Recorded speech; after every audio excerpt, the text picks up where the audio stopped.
On April 26, 2021, Kevin Greca goes out to the Munger property, right? Yes. And then he searches the Munger home. He walks through the home with Mr. Warner. Yes, ma'am. Now, when you said walk through, is that different in your mind than search? Yes. How so? If I were searching a house, I'm going to open all the drawers, I'm going to look under the bed, I'm going to go in every cabinet, versus a walkthrough is a more preliminary walk through the house. So the two, and I'm not trying to split hairs, but there is a difference in my mind. So when he's walking through the house, though, while he is not opening up necessarily every cabinet, he is looking for things of potential evidentiary value, correct? Yes. Yeah. And he also has a body camera on when he's doing it? Yes. So that other people can see what he's doing? That's correct. On that day, he also interviewed Mr. Warner? Yes. And he also interviewed some other people that day as well? Yes. And to be clear, you would agree with me, Mr. Warner didn't have to speak with Detective Greca, correct? No, he did not. But he chose to do so, right? Yes, ma'am.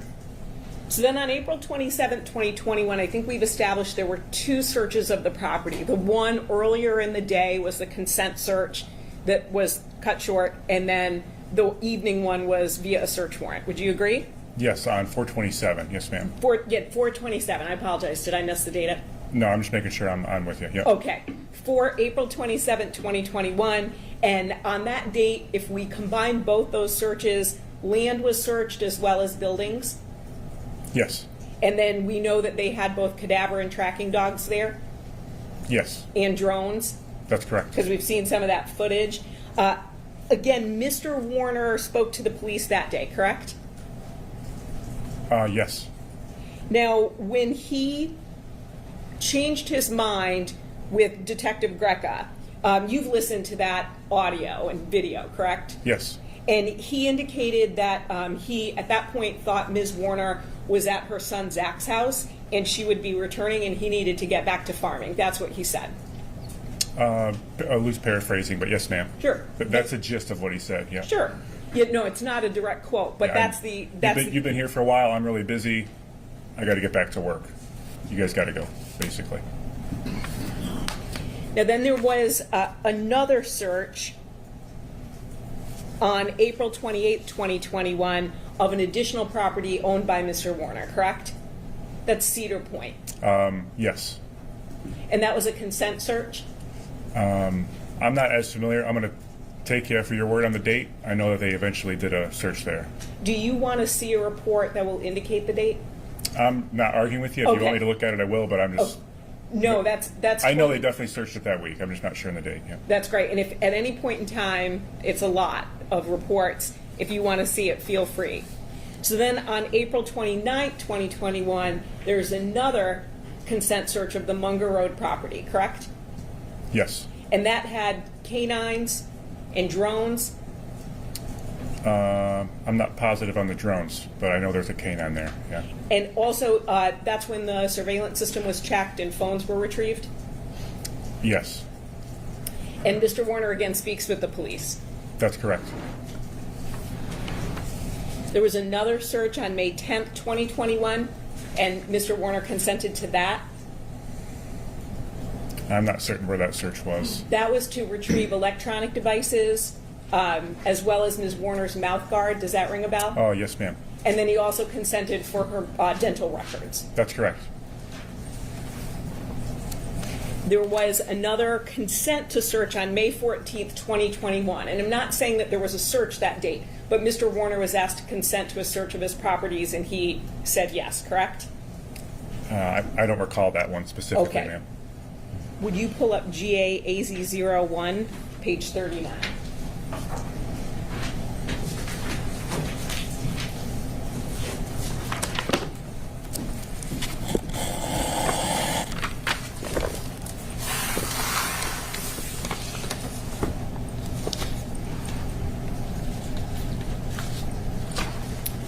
Right on the right-hand side, about 1/3 of the way down.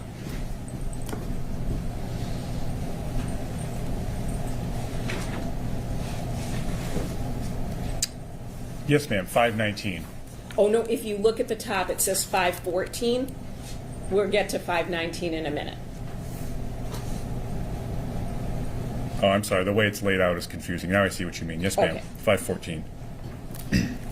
So Mr. Warner had called and indicated that his properties could be searched, correct?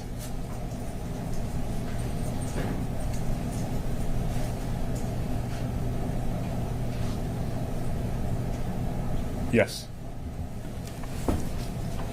Now, on May 19th, 2021, he again consented to a search of all of his properties, right? That's what the report says. Yes, ma'am. I'm going to object. Do you have any personal knowledge about what properties he's consenting to, or is this all from reading the police report? My personal knowledge is limited to what's in this report. So Detective Lieutenant Dreyer has testified extensively today, as well as when he testified on the first part of his testimony about what was done in the investigation as a whole. He indicated he reviewed every police report. I asked him about every video, every audio, and that is going to drive what happens in the investigation. Oh, okay, that's fine, but he's saying he doesn't have personal knowledge of the answers to the questions that you're asking. And he can't simply read from the report. If you'd like to use the report to try to refresh his memory, I think you're welcome to do that. But that isn't what's happening here. What's happening here is he's just giving you answers from the report. Okay. And I don't think that's appropriate from an evidentiary standpoint. Thank you. So Detective Lieutenant Dreyer, did you review this Lenawee County Sheriff's Department report? Yes, and ma'am, you can just call me detective. I Okay. appreciate the formality, but thank Okay. you. So you reviewed this report, correct? Yes. Do you have any reason to believe that anything in this report is inaccurate? Yes. Okay. So what? After reviewing the report, we found that what was in the documents was not always a great representation of what occurred on body camera. So we actually went through and watched all the body cameras and did a loose transcription or synopsis of those events. So would that be, for instance, a police officer might write something happened and then you're saying that was not backed up by the body camera? More often it was that what happened on body camera wasn't completely or accurately summarized in the report. So somebody had their body camera on and then whatever occurred, and then the synopsis did not match what was on the body camera. If I can give you an example. Sure. So I went to this place on this date and I saw Jim Smith. When you watch the video and it's an hour long and they walked around and they went to get lunch and they talked about XYZ, that was more typical of what we saw. So the report didn't put in all the details from the body camera? That's correct. And so it was really important for you to have the body camera so you could actually review it and get all that information. That's right. And so do you have issues with the searches that were conducted? So do you think some of them were written in the report that there were searches, but that's inaccurate? From my understanding, if the report indicated that a search was conducted, that search was conducted. That's not to say I don't have issue with some of the searches, but the actual documentation of when and where they occurred is, from what I can recall, mostly accurate. Did you rely on that information as you sort of set, because you're joining in May of 2022, and then in August of 2022, you're taking the lead on it, you and Detective Singleton. So are you relying on documentation of searches and knowledge of searches to sort of chart that path of what you're going to do? Yes. Another component of that was for some of those searches, there were state police personnel, and I knew some of those people personally, so I could more, in a way, accurately rely on what they said they had done. Because they would have reports as well. Or just a recollection of being here and searching that, etc. So when I'm asking you about these searches, so I'll ask about this May 19th one. So May 19th, Michigan State Police is involved in this search in 2021. Are you aware of that? I know they did some in that time of the month, but I can't recall which search it was. Do you know where it was, ma'am? Sure. So there were 8 properties involved, including a property for a man named Tom Nortley. Is this, if I may, is this when they dug the manure pit? Okay, I am loosely familiar with that search. Yes, ma'am. This is what was considered the large-scale search, which went on for a few days. Okay. So are you familiar with that search? Yes. Okay, so if I ask you questions about that, would you feel comfortable answering those? I can do my best. Okay, terrific. And then is it your understanding that Mr. Warner consented to a search of his properties? Yes. Now, you were not involved in this large-scale search, No. but you're aware that it occurred because at least some Michigan State Police members were, correct? Yes. Now, are you aware that the Paragon property was searched during this large-scale search? The north side, the area that we dug the following year. Yes, that side was searched, and I'm pretty sure they had a cadaver dog there also. Would you take a look at page 179? In this binder, I presume? Yes. You're referring to the bait stamp number? Yes, at the bottom. Okay. So if we look, it says Paragon property number 7. You're indicating that only the north part was searched. That's my recollection. Yes, ma'am. Now, if you flip that page over, it also indicates that the south side of the Paragon property was searched, correct? And that's about 6, 7 lines down.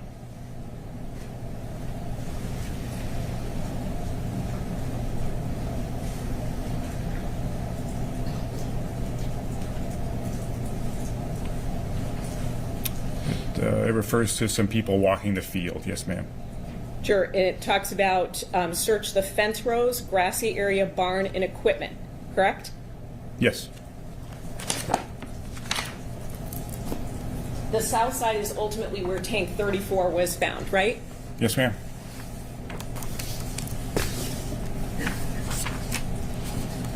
Now, there was a search on October 11th, 2021 that the Michigan State Police were involved in. Do you remember that? Or is that something that you're familiar with? October 21. October 11th. October 11th. Was that the search with the FBI, ma'am? Yes. Yes, I'm familiar with that. And that was a multi-day search, correct? Yes. And sort of the same sort of, and this is where Agent Impala, I believe, indicated that he had searched 37 vehicles. It was a multi-day search. That's the search I'm talking about. And that was a large-scale search involving multiple police agencies. Is that accurate? Yes. And as you talked about, there was digging, ground penetrating radar, all of those things, correct? Yes. And to be clear, I was not a part of that search. Sure. Okay. But you did review both the Lenawee County Sheriff's Department reports. I mean, I'm assuming. No, I just want you to understand my hesitation. Sure. I'm just trying to recollect on something I reviewed, that's all. And I know I'm asking you about a lot of dates. So there were FBI reports, Lenawee County Sheriff's Department reports, and Michigan State Police reports. Does that ring a bell? Those reports probably would have been limited to our canine troopers. I'm not certain we had any investigators there. I don't recall. They were limited to the canines. Okay. Are you aware that Mr. Warner consented to that search of those properties? I'm not familiar with consent or not on that one. I'm not certain. I believe the FBI requires a search warrant to activate their field team, but I'm not certain. Would it surprise you that he did consent? No. And then that search, as we talked about, continued on for a few days, correct? That's my understanding, yes, ma'am. And then with that, there were fields that were searched as well, right? So we're talking about properties in terms of houses and buildings, but the search also involved fields. I don't recall what all was searched. I know the house was for sure searched and the vehicles, but I don't recall anything else specifically. Through the course of the searches, do you recall that there were cornfields and soybean fields searched? I'm going to object. He's already indicated that he wasn't present for those searches, and so he doesn't recall them. He's just reviewed a document. Again, it's all hearsay. I said through the course of the investigation, not just with that Just search. so, for clarity's sake, you're talking about all of the searches from the entire investigation? Correct. Okay, I think Correct. that's a fair question. I thought you were referring to that day, ma'am. I'm sorry. No. So I said what we've been talking about. I asked about waterways, and then I've been talking about buildings and the home. But through the course of the investigation, you'd agree with me that there was actually like land searched, fields. Correct? Absolutely. Absolutely. Yes, ma'am. Now, May 4th, 2022, there was a search of the Munger Road property, and you would have been involved at that point. Do you recall that? Yes, ma'am. And that included the outbuildings and the office building, right? In the home. Yes, ma'am. In the home. Thank you. And then on May 10th, 2022, there was another search of the Warner property, and Michigan State Police was involved with that. Can you give me that date again, ma'am? May 10th, 2022.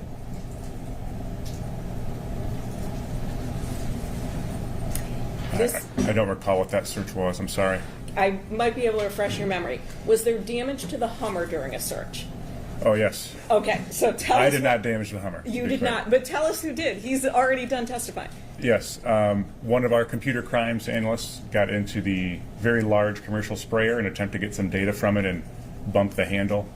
And if you could imagine a monster truck moving slowly towards a vehicle waiting to crush it, that's essentially what happened. So the tire grabbed the Hummer a little bit and crashed the back end. And to his credit, Mr. Warner wasn't angry at all, surprisingly so.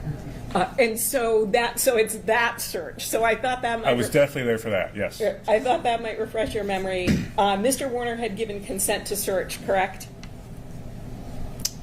I'm not certain if we had consent. I feel as though if I was there, we wrote a search warrant. You may have had a search warrant, but do you also get consent? You heard Detective Greca say that sometimes he'll get consent along with a search warrant. In my professional opinion, when someone has revoked consent to search their property, I will get a search warrant moving forward, so there's no confusion. So at some point, he revoked consent to his properties. In my mind, I'm going to write a search warrant for his land moving forward. So I can't speak to what Greca did at that time.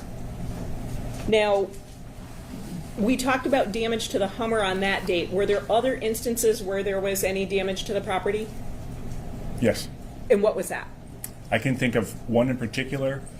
I requested some digging be done by building number 7. Would you like me to point it out, ma'am? Sure, if you'd like to. On the side of building 7, we had a small excavator dig here. And between this building 7 and this, I'm not sure what to call this small structure, there was an electrical wire that we damaged during that dig, just based on the machine digging through the ground. Aside from that, I cannot recall any damage as a result of a search warrant. So just the Hummer and then the electrical wire. Or do you count as damage the holes taken from the couch? So there were sort of cutouts in the couch in the living room that were circular. Would you count that as damage, or? Yeah, those items were damaged. Yes, excuse me. And that was during the FBI search in October of 21, if I'm not mistaken. But nothing else comes to mind other than those 3 incidents. You had talked about a phone that Mr. Warner had gotten in. Essentially, he put Ms. Warner's phone number on that phone. He got a new phone and populated that phone, correct? Yes, ma'am. Are you aware that he had asked permission from Detective Greca to do that? Yes.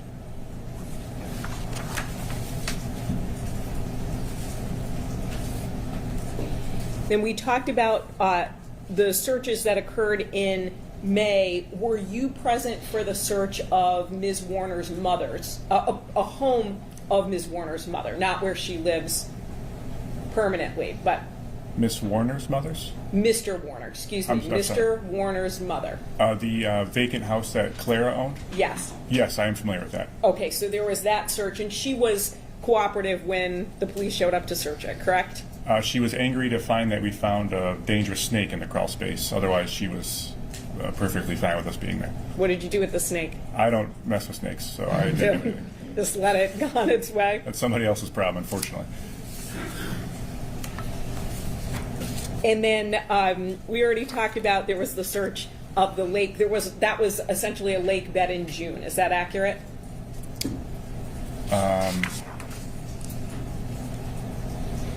It was June 2nd, 2022, and Michigan State Police would have been involved at that point as well as you. That was a consent search from somebody otherwise uninvolved? Correct. Yes, ma'am.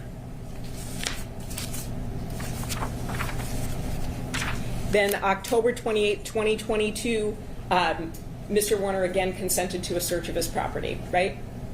October 28th, 22. Specifically a field. October 28th of 22.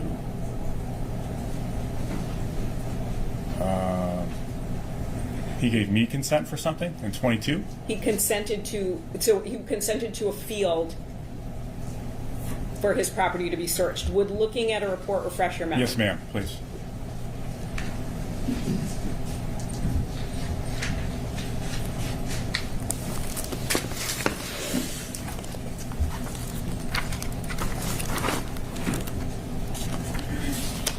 Oh, this would be October 21, ma'am. Oh, excuse. Is it? That looks like an 8 to me. Well, in 22, it would have been mine by then, so Lenawee County wouldn't have been getting consent for anything. Okay. But no, otherwise I'm not familiar with this. Okay.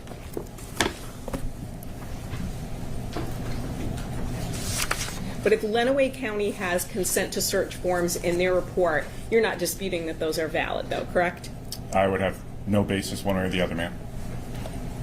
Then there were also searches in early May 2023, and this was a multi-day search of lots of properties. Would you agree? Yes, ma'am. And this went on with a lot of people, correct? A lot of officers searching. Yes, I think we had at least 120 personnel involved for 2, maybe 3 days. And you divided it into areas? That's correct. I'm not going to go through every piece of property searched, but for instance, in Area 1, you searched properties, by you, I mean law enforcement, in Brooklyn and Onstead, and that totaled a little over 407 acres, right? Correct. And then there's no Area 2, and that's just for administrative reasons, it sounds like. Area 3, properties in Onstead, totaling 79.82 acres. The totals are sounding accurate, but I couldn't tell you from memory how much land was in each area. I'm really sorry. Would you like to either look at sworn testimony that you gave before or a police report? I can tell you off the top of my head it was roughly 3,000 acres that week that we divided into areas, but how much was in each area, I couldn't tell you from memory. Well, let me ask you this, so I'll just ask you about the cities where these occurred. So there were 8 properties in Tipton, does that sound right, in Area 4? Yes. 10 properties in Tecumseh in Area 5? Yes. Area 6 was Leroy Seiler's property in Tecumseh? Yes, ma'am. And that was the property that Mr. Warner went to spray on April 25th, correct? That's correct. Area 7, there were 8 properties in Onstead. Yes. Area 8, there were 13 properties in Tipton. Yes. Area 9, there were 5 properties in Onstead. Yes. Area 10, there were 3 properties in Tecumseh. Yes. Area 12, there were 7 properties in Adrian Township. Yes. Area 13, there were 4 properties in Madison Township. Yes. Area 14, there were 7 properties, 3 in Tecumseh Township, 2 in Raisin Township, and 2 in Ridgeway Township. Yes. Area 15, 1 property in Onstead. Yes.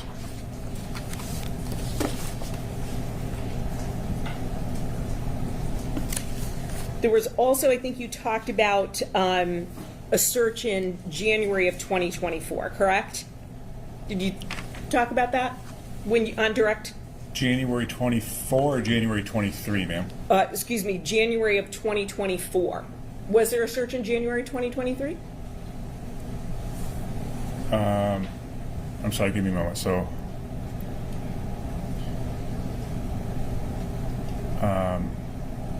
I'm having a hard time differentiating the Januaries. I'm sorry. So do you want me to see if this refreshes your memory? Please. It's when the John Deere utility box was swapped.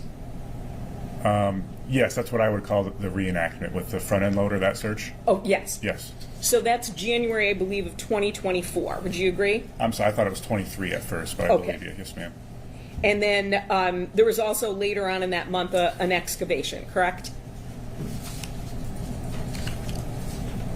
Was that the excavation we discussed earlier? Yes. Now, we already talked about vehicles were searched. That includes the JCB and the Kubota, right?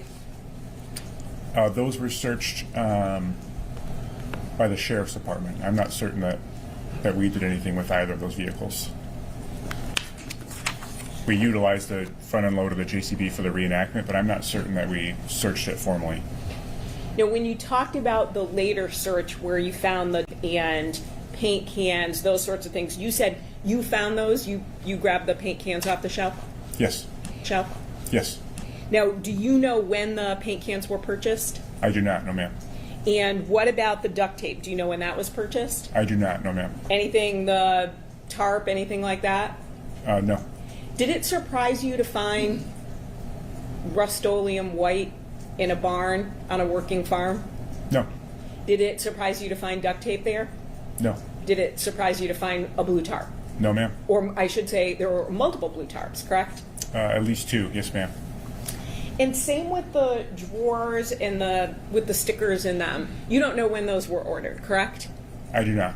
You're finding them in 2024, and Ms. Warner had gone missing in 2021, right? Yes. And were those doors locked? No.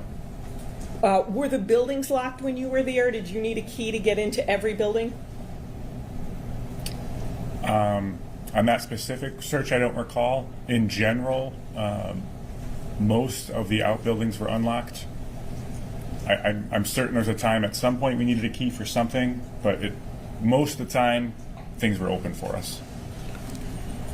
You know, just a couple of things that you had spoken about. You said you did a geofence and then the fog. And the geofence is essentially, you said, sort of putting a perimeter down on a location and then seeing what devices pop up, correct? Yes. Do you remember what, with geofence, what devices popped up? I know there was more than one, and I think we attributed both of them to Dustin Lally. And we know that Raquel Bach was on the property too, correct? Yes. But her device didn't come up. No. Now, do you recall were areas of the house swabbed for human blood? I wasn't a part of those searches. I know that's, you referenced the holes in the couch. That was primarily why that was done, to my understanding, but I wasn't present for the rest of that laboratory type of search. I couldn't tell you. You don't dispute that it was done, you just weren't directly involved, is that correct? I know that they definitely, the chemical is called luminol. That's what you use to look for human blood in searching. I know that was deployed, but I'm not certain of where. I want to clear up a little bit about a phone download, so I want to make sure I understand. So Detective Hooper did a download of Mr. Warner's devices in April to May 2021. Is that accurate? Yes, his phone and iPad. Yes, ma'am. And then Ms. Vanden Heuvel did a later download, and she testified on Friday, and that's the portable case that you're referring to, right? I may have referred to both in my testimony. Okay. And she, her download kind of takes some explaining, if I may. Sure. So initially, Detective Hooper from the Monroe County Sheriff's Department, he testified to what he did with Mr. Warner's devices.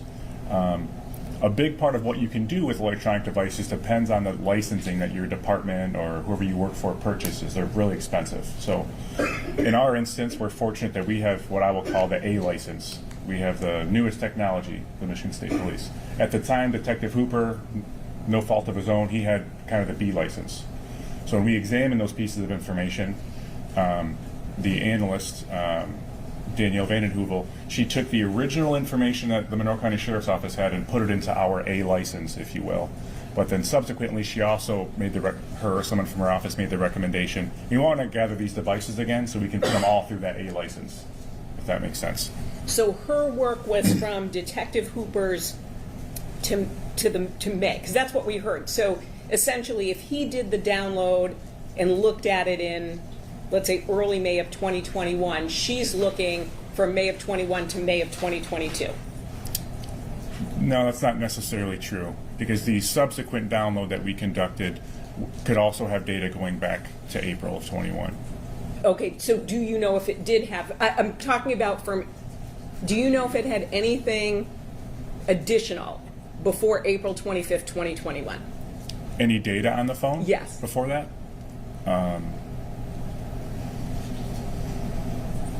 And if you don't know, it's okay to say that. I'm not certain, but I feel pretty comfortable saying that device would have had something from before April. Some piece of information on it from before April. Now, the indication where you said you asked for a phone and then Mr. Warner didn't really want to give the phone, he called a lawyer and then ultimately gave you the phone, correct? I think I argued with you. Yes, ma'am. You did. You did. And I got the phone. For sure. You did get the phone. The gun safe or the safe you were talking about, is that a gun safe? Moving to the sprayer barn, where you said you saw a safe in Building 7 and Building 5. The safe that I was inside of, Yes. those images? Yes, that's sold as a gun safe, yes. And was that ever tested? Did anyone ever swab that for blood, DNA, bodily fluids, hair, anything? The closest to a search that was conducted on that safe is when the FBI was there in October of 21. It was still in Building 7. Mr. Warner provided a combination. They opened it and took a photo of the inside, but no other examination of the safe was done at that time. At any time, correct? No, but by the time I realized that it may be involved in some way, I was unable to locate it again. And that would have been how many years later? I wasn't looking for it in January of 22. I'm not sure the first time I searched for that independently. For that reason, if that makes sense.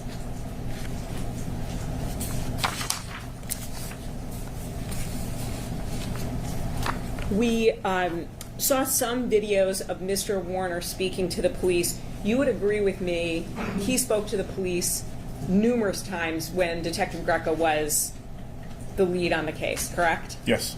And even when there was the task force, he continued to speak to the police multiple times. Yes. And at that time, he had another lawyer, we saw him in the video, named Lawrence Lieb. A lot of times, Mr. Lieb wasn't even present, correct? Correct. But Mr. Lieb was fine with Mr. Warner chatting. I'm assuming yes. I didn't have that communication with them at that time. That was Kevin Greca. But he never made statements to anything otherwise. And he actually brought Mr. Warner in voluntarily to speak to you in December of 2022, right? Yes.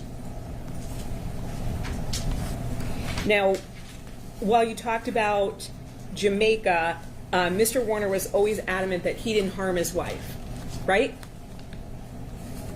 Yes.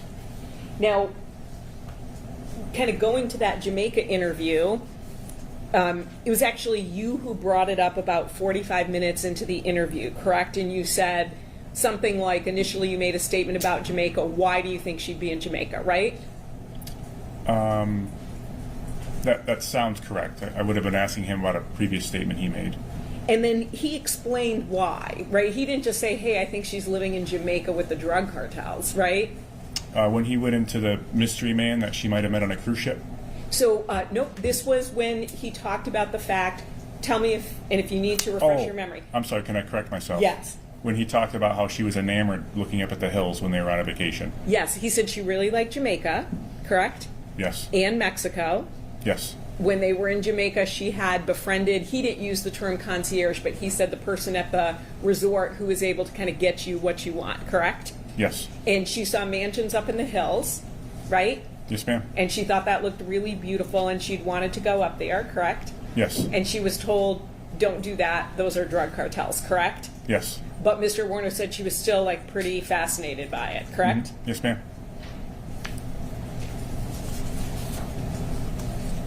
Now, in addition to the, let me jump back. You described, when it comes to Mr. Warner's statements, you described them as being fairly consistent, correct? No, there was two things he was fairly consistent on. The rest were not consistent. Okay.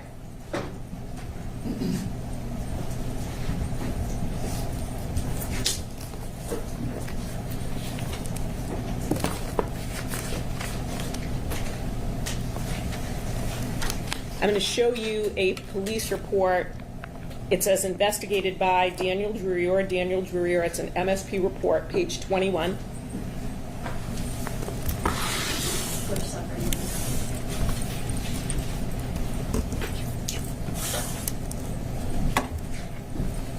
And I'd ask you to look at the first sentence of the bottom paragraph. You're looking at sub 4, ma'am? I am looking at sub 4, yes. And can you tell me where to look again? I'm sorry. Sure. Last paragraph, first sentence, correct? Oh, yes, ma'am. I see what you mean. So let me ask you, this is your report that you wrote, correct? Yes. Because it's got your name and it says investigated by, and sometimes there are two different names in those boxes, but yours is in both, correct? Yes. And you wrote Dale's initial statement to LCSO, that's the Lenawee County Sheriff's Office, Yes. which was fairly consistent over numerous contacts, was that Dee had a migraine in the late evening of 4/24/21, and then you go on to detail the statement, correct? You wrote that, right? Yes. The context here is what I'm typing is fairly consistent over these, is what my intention was. So what I detail afterward was fairly consistent in his statements. Sure, so what was consistent? I would be reading it from here. Okay, well, I'll ask you. Do you remember what was consistent? The parts that were consistent was that they had some form of a disagreement. How he describes it does change over time, whether it was an argument or what it was. That she eventually got a migraine, and that she took some medication and got hungry and had a little something to eat. She falls asleep. There's some discrepancy about where they fall asleep and if she gets to the couch or if he goes to bed. That does change over time. They fall asleep essentially. Where they sleep is, again, changes. He wakes up in the morning and leaves at 6 a.m. is the bulk of his primary statement. The timing of the morning is what starts to change over time. Also, the other item that you indicated was consistent was that he had rubbed her shoulders, correct? Yes, he consistently states that, yes. And nowhere in here, if I flip it over, do you write any inconsistencies, correct? No, the intention of that paragraph was to highlight the portion that had been consistent up to that point. So again, you don't write any inconsistencies. Not in the specific paragraph, no. Then you, I'm going to object on the rule of completeness and ask him to be allowed to testify about all the inconsistencies that are contained within the report. Detailed. I'm asking about supplement 4 that Detective Dreyer wrote. There's going to be or redirect, I should say, but that is the essence of his paragraph. So I don't think the rule of completeness requires Ms. Chartier to do that now. It gives you the ability to thoroughly admit that evidence during your presentation. So I don't think it's required right now. Okay, I do believe the rule of completeness does require it to be brought in when the evidence is brought up, so as not to cause a delay in admitting the evidence. I'll allow her to continue, and I'll bring it up on cross-examination and redirect. Well, how nice that you're going to allow me to continue. So this last paragraph only talks about consistencies. That's it. So the argument seems to be over. So okay. You can continue your question.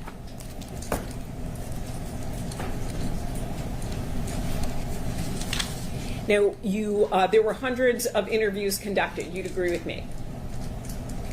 Overall? Overall. Yes, ma'am. And you talked about the importance of using a body camera to record interviews because then you were able to find discrepancies between what conversations had occurred and then what was summarized in a police report, right? In some instances, yes, ma'am. You'd agree with me, you didn't always activate a body camera, correct? No, I did not. And sometimes you would turn it off when the portion of the interview that you wanted recorded was done, and then you would continue speaking to someone, correct? Typically, at the end of the interview, people would like to ask not direct questions about an investigation, but more what's normal and what's going to happen next, those types of things. Sometimes those can become more personal, intimate, to like how a person's feeling. It's not always the most appropriate to record. So in those instances, it's common practice for me to turn it off. What about at the beginning? Sometimes you don't turn it on right away, correct? I'm pretty consistent about turning it off. I can think of one instance with a reenactment where I gave some direction before recording it, but for the most part, unless it's by forgetfulness, we try to have it on right away. And there's no, do you record phone calls? Not typically, no. Unless I have a reason to believe there's going to be some evidence within that phone call. What about text messages, emails, those sorts of things? Do you have all of them, or have some of them not been preserved, I should say? Typically, unless a text message or voicemail or email pertains to particular pieces of evidence, or any piece of evidence, then those typically are not saved, no. Do you think it's interesting that, for instance, you looked at some Lenawee, I'm assuming it was the Lenawee County Sheriff's Office reports, and then when you matched it with the video, you were like, oh boy, the report doesn't give enough detail, but yet you don't record every aspect of your interview. So no one can go back and look and say, okay, so when you shut off that body camera, the 10 or 15 minutes you're talking to someone, we don't know what happened in that, right? I could see why you'd bring that up, but my explanation stays the same. When I'm discussing some intimate feelings that someone's having about a particular instance that aren't necessarily pertinent to the case, especially when those videos are going to be foiled by media and press potentially, I like to protect those people's intimate feelings if I can. But you don't know someone's going to be talking about an intimate feeling, right? So someone doesn't necessarily say, I'm going to talk about my intimate feeling now, and then you turn it off. You turn it off and then answer whatever questions they may ask. Is that fair? Well, typically when I turn off my camera, I'll ask someone, okay, that's the conclusion of the interview, and I'm going to turn this off now. And if they disagree, there's something they still need to discuss, then I'll keep it on. But otherwise, that's when it ends. At some point, it has to come to an end. We can't leave the camera on and recording forever. No, it can't, but when you're still communicating with a potential witness, can you at least see why it would be helpful to have a complete video of the entire communication? Not as opposed to what I've explained, no ma'am.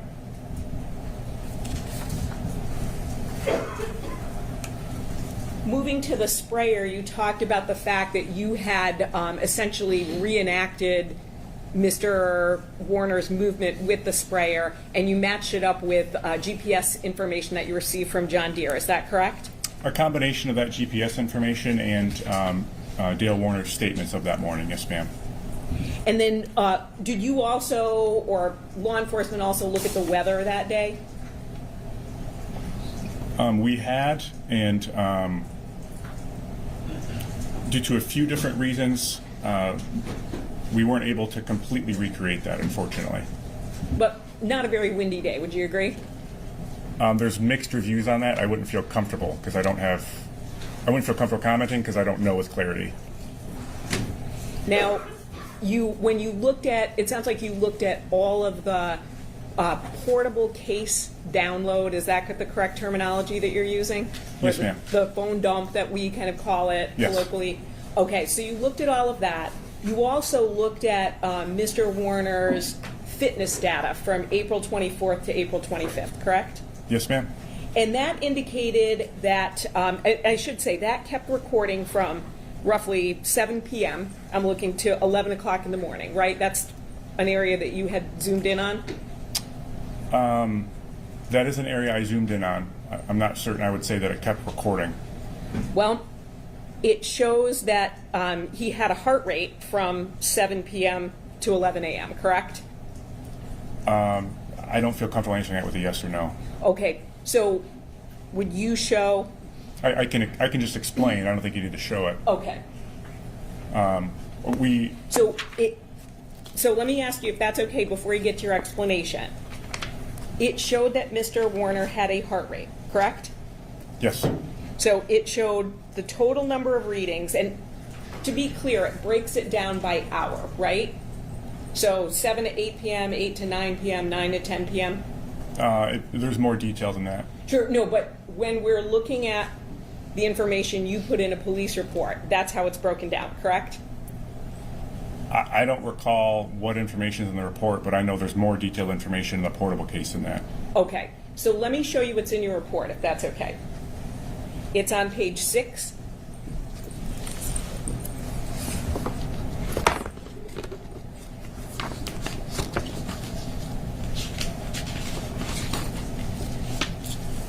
Thank you. So just want to make sure we're on the same page. So what you put in the report shows April 24th, for instance, 7 to 8 p.m., April 24th, 8 to 9 p.m., correct? I think I've discovered the disparity, and we're Okay. disagreeing slightly. So this specific report is when we were still aiding the sheriff's department, and we were operating off of that kind of B license of the phone data. So the information I'm referring to that's more in depth was from that A license later on. Okay. So I think both things are true, if I may, ma'am. Okay, great. So let's just talk about this information right now, if that's Okay. okay. So this shows a heart rate for Mr. Warner from 7 p.m. to 11 a.m., correct? So it's been recording that entire time, at least according to what was included in the report on March 30th, 2022, right? Yes. This supplement shows that there's data from 4/20/4/21 starting at 7 p.m. and that collects data at minimum until 4/25 at 11 a.m. But there's data between those 2 hours. So, and it shows essentially the total number of readings for a time period. So if we're looking at 12 to 1 a.m., it shows 23 readings, correct? Yes. Max heart rate of 67. Yes. Distance traveled says did not record. That means someone didn't move during that time. Accurate? Or that it, for another reason, wasn't recorded, but more than Okay. likely they didn't move. Yeah. And then I'm flight. going to object to speculation unless he knows about how the Apple heart monitor and heart rate and stuff work and can describe it. Well, he just said it could be for another reason, but more than likely it's because no one moved. All right, well, he answered, but I don't know that there's a foundation for the answer, which is what Ms. Wise is challenging. Okay. So let me ask you this. You looked at this information and then you looked at later information, correct? Yes. Did you understand or learn about what you were reviewing? Simply the data that was put out. I don't understand most of the science behind it from the device. Right. Well, who does, right? I'm saying, did you understand the data that you were looking at? So, for instance, when it says distance traveled, did you understand what that meant? I understand that it's giving a distance, but again, I'm not certain how it comes to that conclusion. Okay, no, I'm not asking you to figure out the algorithm. I'm just saying, so for instance, when it says max heart rate, do you know what that means? Yes. What does that mean? That would be detecting the maximum heart rate detected at that time. And what about distance traveled? What does that mean? That would be how far the device had traveled. And what about flights climbed? I would be assuming, but I'm not. I'm Okay. assuming it's how many flights of stairs you climbed at a given time. I mean, that seems pretty reasonable, correct? That it would be a flight of stairs? Correct. So if we look at this and we look at from 12 a.m. to 4 a.m., it recorded no movement in terms of distance traveled by Mr. Warner, correct?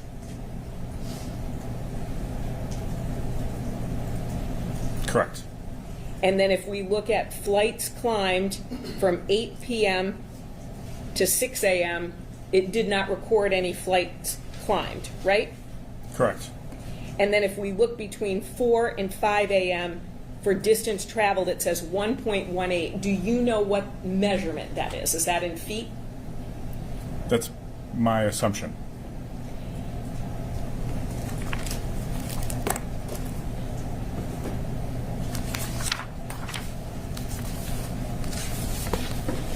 Now, I want to just move on to a few other things. We had on Friday an Exhibit 195. There was a text message exchange between Ms. Warner and Mr. Warner. She refers to a man named Craig. Do you know who that is? Craig is their marriage counselor. Thank you. And also, there has been some discussion about Ms. Warner's love of jewelry. Would you agree she spent over $45,000 on her K Jeweler credit card from 2019 to April 2021? Yes. And did you look at any other records from K Jeweler? Not anything that would change that. I also looked at receipts and things that supported that figure. That's what I was going to ask. That didn't seem out of the norm, correct? I just looked at that 2 years, so I'm not Okay. sure how to describe what normal is, but I know that's an accurate figure. Thank you. Now, we heard a jail call. People are notified that the call is being monitored, correct? Yes. And they can end the call at any time they want, right? Yes.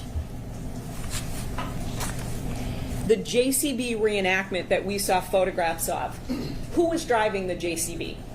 The one and only Detective Sergeant Mike Baker. Okay. And then was he being directed? So was someone helping him kind of line up that JCB with the stairs as we go to the door? Only to the point where he didn't want to hit the house. How long did it take him to get that up there? I'm not sure. I don't remember. Do you remember 5 minutes, 10 minutes, 15, or just have no idea? When you say get that up there, do you mean from the time he started it in the barn? Yeah.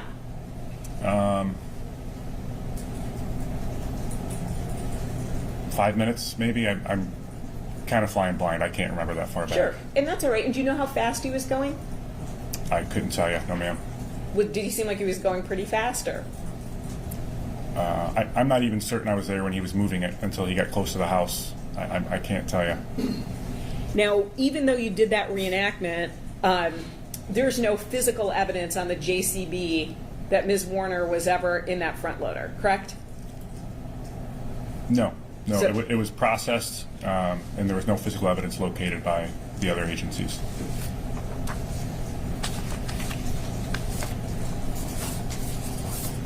Now, we saw some video from April 25th, 2021, and you'd agree with me there are roughly 17 cameras on the, not roughly, there are 17 cameras on the Munger property? I don't independently remember the number, but I don't dispute that there's a number of cameras. Okay, we heard testimony at trial. You're not disputing I'm if not, someone said yeah, I'm 17. not playing coy with you. I just don't remember. Okay, no, that's fine. And the cameras are motion activated, right? Yes. And so in the morning, Mr. Warner is on camera at a number of different times, and if you need to refresh your memory by looking at that report, please feel free. Does this sound correct to you? At 6:58 a.m.? Yes. 7:13 a.m.? Yes. 7:23 a.m.? Yes. 7:30 a.m.? Yes. 7:33 a.m.? My memory's starting to get a little bit scarce, but I'm still with you. Yes, ma'am. Okay, and if you need to look to refresh it, just let me know. What page is that on, ma'am? It's page 141 and 142. That's the bait stamp number? Yes.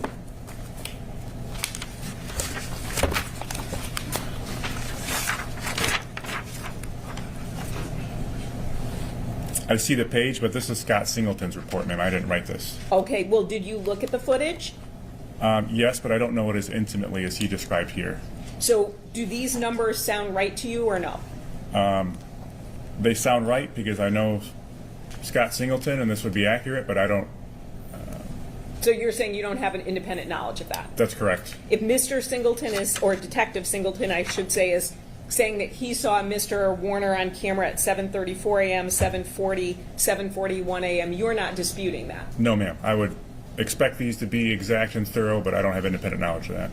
And then are you aware that Mr. Warner leaves the property at 7:47 a.m.? But that's when he goes to Leroy Sealers, if I'm not Yes. mistaken. Yes, ma'am. And then returns back at about 8:11 a.m.? Yes, ma'am. Then he's on camera a little bit more at 8:18, 8:19, and then leaves the property again at 8:46 a.m. Does that sound right? Yes, And then comes back at about 11:18 a.m. in the sprayer. that's correct. Then he leaves the property at 1:48 p.m. and returns back at 2:18. Does that sound about right? I know he leaves and comes back. I'm not certain on the times.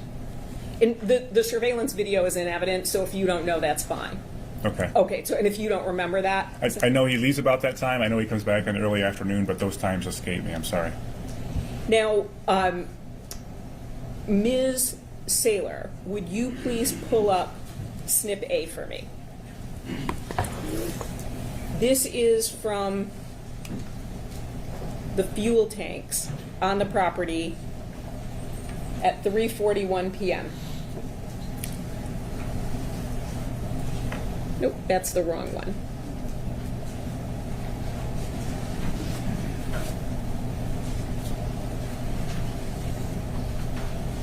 While Ms. Saylor gets that, and Ms. Vinsky, would you help her with that? Thank you. I'm going to ask a few other questions for you. Okay, is that it? Terrific. Great. So do you know roughly who else was on the property at 3:41 to roughly about 4:12? Ma'am, this would be a question for Detective Sergeant Singleton. This is the cameras and the timeline. That's his deal. Okay. Well, so let me ask you this. Did you watch this video? Did you see somebody plowing the field in the back? I don't independently recall. I'm sorry, ma'am. Okay, nope, that's fine. Did you ever ask Mr. Warner if he was plowing the field in the back?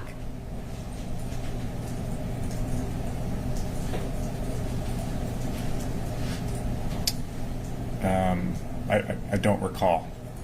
Would there have been anyone else on the farm who would be plowing that field to your knowledge at that time frame?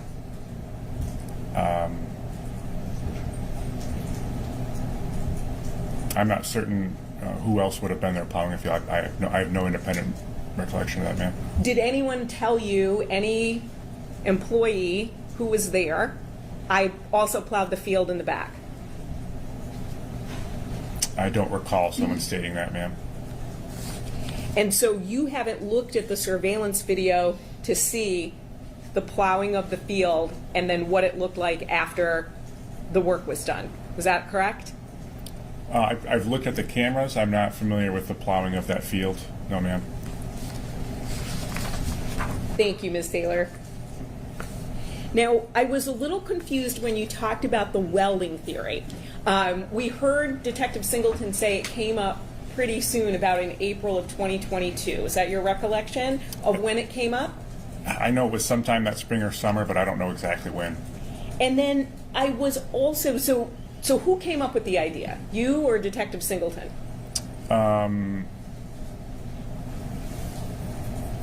He was definitely the one that discovered that video, and we discussed it together. I'm not sure if he came to me and said, hey, I had this welding theory, or hey, check this out, and we discussed it together. Some variation of that. Then who made the decision not to tell Detective Greca? It wasn't an overt decision to not tell him. We just kept assisting. We didn't mention it one way or the other. So you and Detective Singleton thought that Ms. Warner, you might know where she is, right? She might be welded in a tank somewhere? I think to frame it that way is overestimating the confidence that we had in that theory at the time. Did you, let me ask you this, did you or Detective Singleton follow up on tips from psychics? In a semi-joking way, Detective Sergeant Singleton was in charge of psychics. And then you'd follow up essentially on kind of almost any lead if it might have even an essence of credibility. Is that accurate? Yes, and I think I was being kind of funny, but the reason why we would, in a way, take psychic tips seriously is, I can't remember the specific case, but historically, a psychic called in a tip, and it was really someone that was a witness and didn't want to say they were a witness, and that eventually led to evidence of a crime. So if it's someone that was framing themselves as a psychic called in a tip, I would always hear them out, because they might know something and just not want to be honest about how they know. More often than not, though, they don't know anything, correct? That's accurate, yes, ma'am. So what percentage of the time would you say those psychic tips are accurate? If it's truly a psychic, Yes. 0. Okay. So knowing that you have this like very low percentage that a psychic tip is going to be correct, you still pursue it, right? In general. That's not even, I wouldn't say pursue it.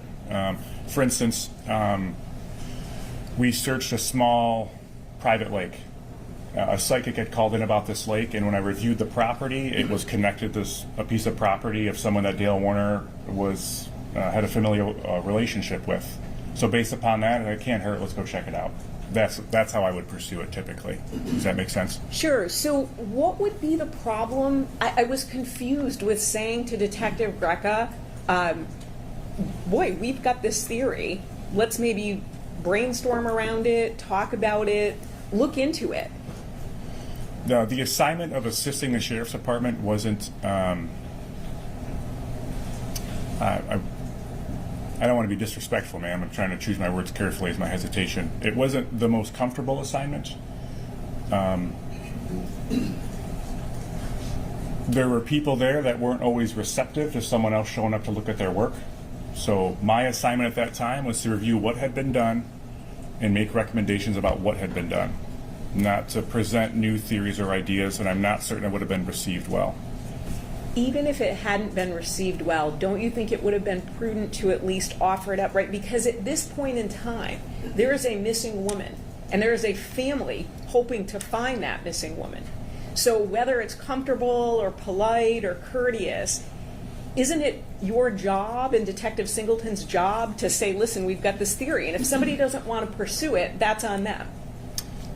Yes and no. Part of the apprehension at that time is, in my opinion, the writing was on the wall, and it was a matter of time before this case was ours full time. I felt pretty confident in that early on. And then once it became yours full time, August 2022, why did it take 2 years for this welding theory to kind of take fruition? It didn't. Okay, so, but you said you were only looking for things underground. It's a mistake I'm not proud of. I was convinced it was buried, and that's where I was looking. And no And one, I'm not proud of that, Mandy. no one thought, well, boy, there are other tanks, not just on the Munger property, but at Carson, at Paragon, on other farms, right? We're talking about Munger, Paragon, and Carson. The reality is those tanks are all over the place, correct? Which is why eventually I started looking for him. Yes, ma'am. Sure. But, okay, so you also indicated that you were concerned about a leak. Is that correct? Yes. Was that a leak at the FBI, or was that a leak at the Lenawee County Sheriff's Department? That was a U.S. Marshal. Okay, so a U.S. Marshal. Yes. Did that leak concern you before that family meeting in March with Greg Hardy, Billy Little, that group, or did you have concerns about that before? It definitely wouldn't be before that meeting. I guess to characterize this, when we had the family meeting to introduce the fact that the state police was going to be helping the sheriff's department, I knew so little about this case, it was kind of embarrassing to be at the meeting, to be forthright with you. I'm not even sure if I had a copy of the report yet. So to have an opinion on anything, I knew nothing. So you didn't have a concern about a leak before that family meeting, it sounds like. I don't want to put words in your mouth. Yeah, I had no reason to suspect that there was a leak going into it, because I didn't know anything at all. And then when did that kind of come, your concern bubble up at that meeting? Oh, I'm sorry, I was misunderstanding your question. Yes, because it's presented to me there, essentially. Yes. I misunderstood you. So yes. we heard Detective Greca talk about what happened. Tell us in your words what happened. His recollection is accurate. We wanted to get consent for as many phones as we could of people that could be involved or have any information on those devices. That was in a way an objective of that meeting. And Greg Hardy did pull us out of the room, and his private investigator, Billy Little, that's when they had that dialogue about pretending to consent but not. There were other people at that meeting that also did not consent to have their phones dumped. And much like Mr. Hardy at the time, simply because someone does not consent to something does not give me probable cause to type a search warrant and take it from their person. So we hadn't met a burden for that phone or other phones in the room that we could seize with a search warrant.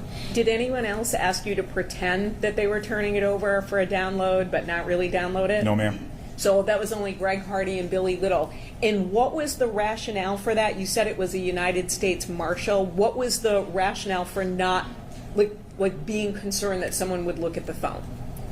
Well, to be clear, what was presented to me at the time in that dialogue was that Mr. Hardy, I'm paraphrasing, but he says someone, and I can't remember how he characterizes it, but I remember at the time being clear of the fact that someone in some way involved in law enforcement is giving his information, and he doesn't want to part with his phone and reveal that source. There was no explanation of who it was or what information. Did you know at the time it was a United States Marshal, or did that come up later? No, that was something revealed much later. When this dialogue is kind of happening in front of me, all of this is brand new information to me. I don't know Greg Hardy. I don't know anything about this case really. So all of this is brand new in that moment. So Detective Greca, it sounds like, declined. That's what he said. He was not going to play along with that. That's correct. Is that accurate? That's correct. And did you agree with that decision? I do agree with it, but it was I would have done the same thing he did, but it wasn't my decision either. He's the one having this dialogue. Right. And that's what I was asking, was if you were in that position, would you have done the same thing that he did, which said, essentially, I'm not playing along that way? I'm not going to play your game, exactly. When did the United States Marshal, when were you able to kind of drill down on that and find out what was going on with that? That is not something that I did personally. It was just information that was given to me at a later time. By who? Do you remember? I can't remember if it was Kevin Greca or someone else at the sheriff's department. I can't recall. And that would have been some months later. I don't recall when it occurred either. Now, I was a little confused about, so you had this welding theory which was based on viewing the surveillance. Is that accurate? Yes. Okay. And then, And if I may, yeah, sure. the Google search warrant in his iPad. Okay, in the Google search warrant. So you had that come up in essentially 2022, sometime in 2022. And then what leads you to now say, okay, we're not looking underground, we're now going to look above ground? Over the course of the next couple of years, I felt we had exhausted every place to look above ground. I was extremely confident that she was not alive, and I was confident that some harm had come to her and someone had taken her life and that her body was hidden somewhere. And I could not think of another place that was reasonable to look above ground. I felt like I have completely, if someone brought to me a tip, I'm absolutely going to go look, but I felt like I had looked every place I possibly could above ground, and which brought me to thinking that we had never just looked for the tanks. Did Mr. Hardy tell you, like point you to a tank and say, go look for a tank or this? Because it doesn't sound like it. It sounds like this was police work by you and Detective Singleton. During the preparation that I discussed earlier about how I'm going to empty the tank and how I'm going to look in it, et cetera, during that planning, and then I get to the point where I need some knowledge about where Dale Warner's tanks are stored and how they're used, I had several dialogues with Greg Hardy at that time because he knew the farm intimately, his sister's farm, and he knew about their common practices and where they stored things. So over the course of probably a week, I've talked to him several times on the phone. And I've asked him about welding, and I've asked him about tanks, and we're discussing that. And in one of those phone calls, he says, I'm paraphrasing, I wonder if she's inside of a tank. So he makes that statement to me. But it was after I had been asking him these questions. So I had been almost too forward with the information, but I needed to ask him these questions to get this information at the same time. So you're aware that Mr. Hardy has made statements to the media, a lot of them, correct? Unfortunately, yes, ma'am. And do you believe all the statements he's made to the media are accurate? No. Specifically as it relates to the tank, have you told him that? Yes. And what about it is inaccurate that he is saying?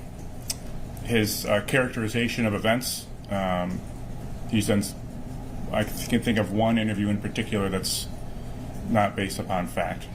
And what is that? Regarding the tank. What is that? Which, or what is the statement or what is the statement? If I can just describe the interview to you, it might Sure. be easier. Greg Hardy in some way consents or asks media to join him, and he takes a camera crew to Paragon Road, points in this barn and states, look in this barn where the tank was hidden under cover of darkness or something to that effect, which he would have no way of knowing that information. And did he actually go on the property with the camera crew? If my memory serves me correct, yes, ma'am. And we visited that property last Wednesday. So the barn, if we're on the south side, it's got no locks on the door, correct? There is a chain wrapped around one of the handles. I'm not sure if there's a padlock on it or not. It wasn't locked the day we were there. And so the day you were there, you just walked on, right? That there was no indicator of a lock. Last week or? No, when you went to go find the tank. In August? Yes. I think it was similar to how it was last week. There may have been a chain wrapped around one handle, but it wasn't locked. I didn't have to force entry other than opening the door, maybe. Now, with your communications with Mr. Hardy about the tank, and I think we've gone over this, you were on the telephone with him, so we would not have a recording of those communications. Is that accurate? That's correct.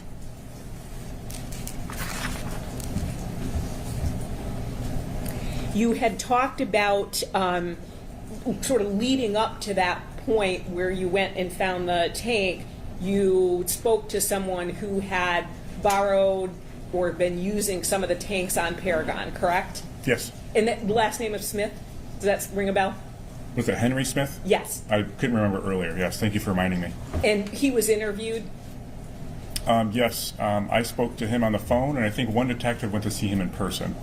And was the issue there essentially, and correct me if I'm wrong about this, he was able to go in, take maybe 10 or so tanks, pick out the tanks he wanted, and use them, and you wanted to know essentially, do you have those tanks? Is that accurate?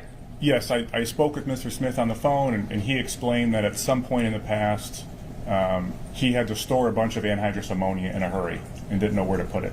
So he contacted Mr. Warner, and Mr. Warner offered to give him or let him borrow, rent, however it was characterized. You can go take these tanks from Paragon Road. So my questions to Mr. Smith were, what tanks did you take? When was that? And do you still have any, essentially? And when speaking to him, I remembered that I had been to Paragon and saw tanks over there previously.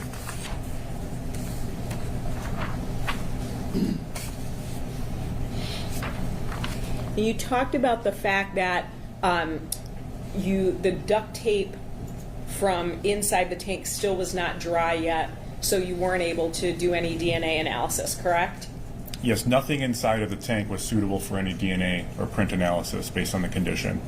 And that includes the tarp, does that include like the metal inside as well? Correct.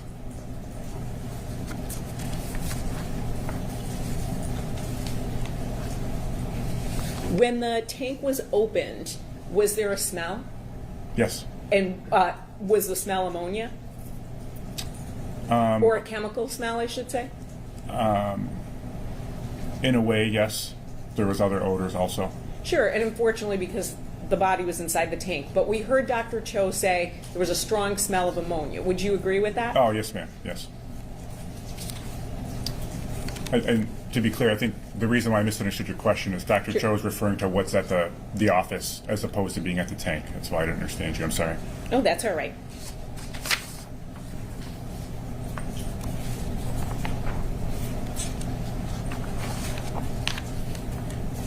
You indicated that you had searched Mr. Hardy's property. When was that? I searched, well, I don't want to use the word I too carelessly. We searched Mr. Hardy's property. He has some land this direction going west that has a little pond that we did a consent search on. He gave me consent for, we had a tip about a rental house of his that someone had seen something of interest in the basement. We conducted a consent search there. And Can I stop you? Do you Sure. recall the dates of these searches? I don't. I could probably tell you what year that happened. That's about the best I could That'd do. be great. So the consent search in the basement of the rental house, I think that was in Palmyra. The spring of the prelim, would that be 24, ma'am? That would be 24, yes. And I want to say that field and pond was around the same time, but I'm not certain. And I think there's one more area he might have consented to, but I can't recall off the top of my head. So the two searches of his property were a field and a rental property in 2024. Is that accurate from what you can best remember? The sheriff's department had searched his barn, which is also down to the west, maybe a mile down the road. They had searched his barn. Is that because there was blood found there and it turned out to be animal blood? I'm not certain what led them to search there, but I know that they were there. Okay. Any other searches?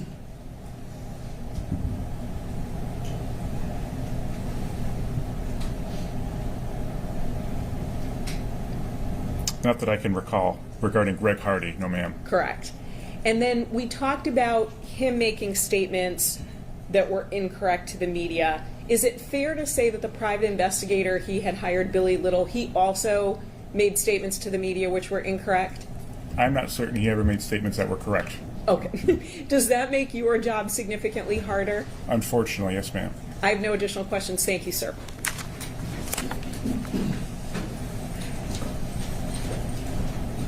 Judge, have a conflict break. Right, why don't we take maybe a 10-minute break? I think we're at a logical breaking point, so we'll do that. We'll come back and resume with that testimony. I can leave my stuff here, Judge.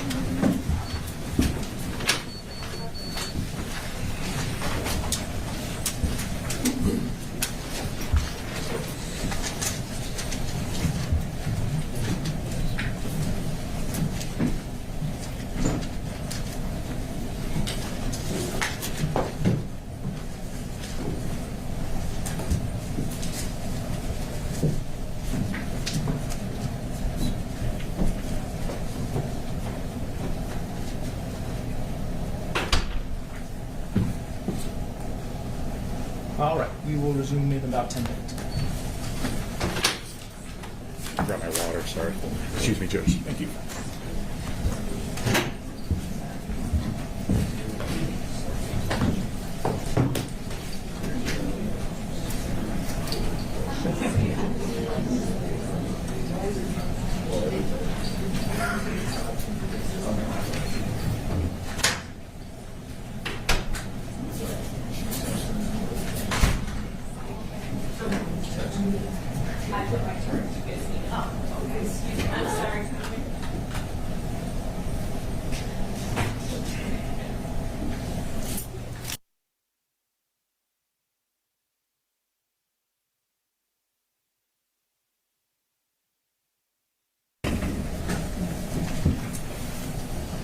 Okay, during the break, had a discussion with the attorneys, and we have received 4 additional questions from jurors. It's my understanding that the parties are in agreement with all, that they will all be asked.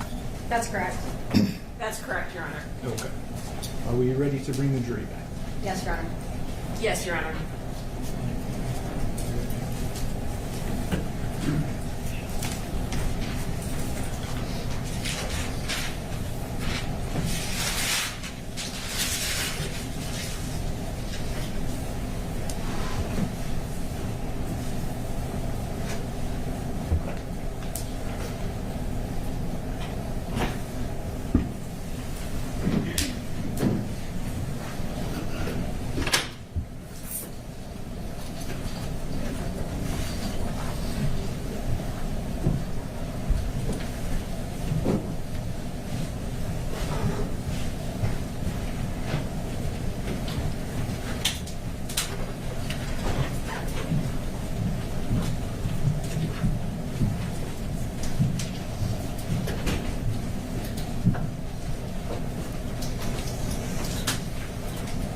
You may be seated.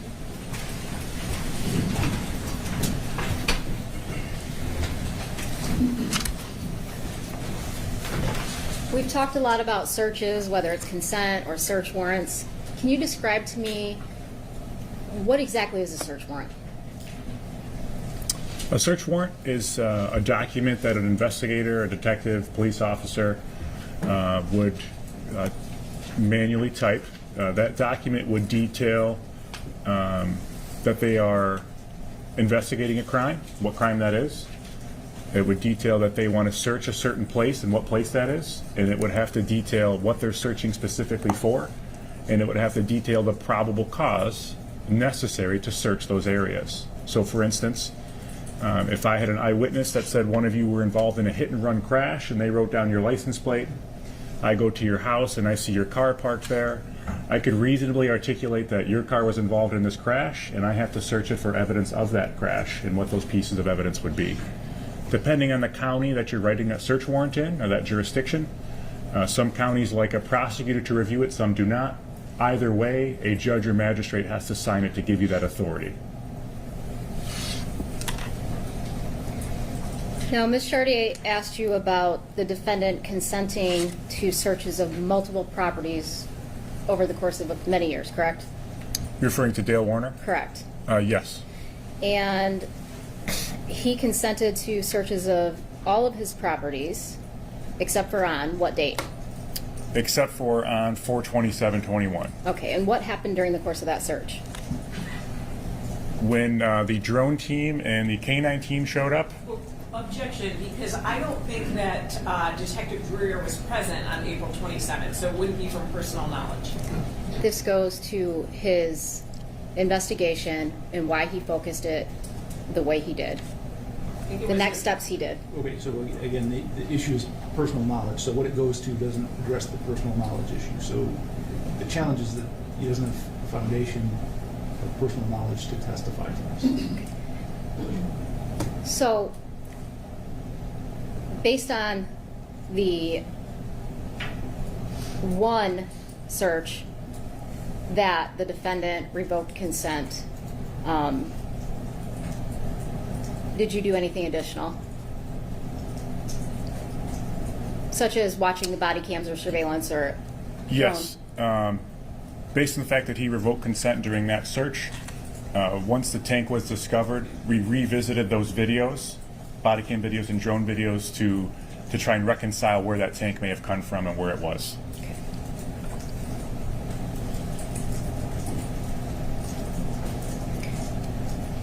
Going back to all of these searches and the condition that Dee Warner's body was found in,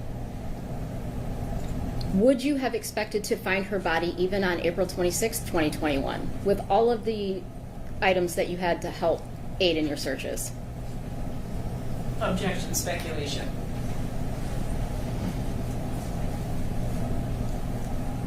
I'll lay a foundation. How many homicides have you investigated? Dozens. Okay. Have you used canine? Yes. Which type of canine dogs? Both article dogs and cadaver dogs. Okay. What do you know about the extent of what those dogs can search for? Those are tools I use regularly, and I have a strong base of knowledge for what they're capable of. Ground penetrating radar, have you used that before? Yes. Okay. And what's your knowledge on ground penetrating radar? I understand to a point the science behind it and the best way to deploy that tool also. You talked about FLIR. Yes. What do you know about FLIR? Similar to ground penetrating radar, I understand to a point the science behind it and the best way to deploy that tool when necessary. Drones? The same, ma'am.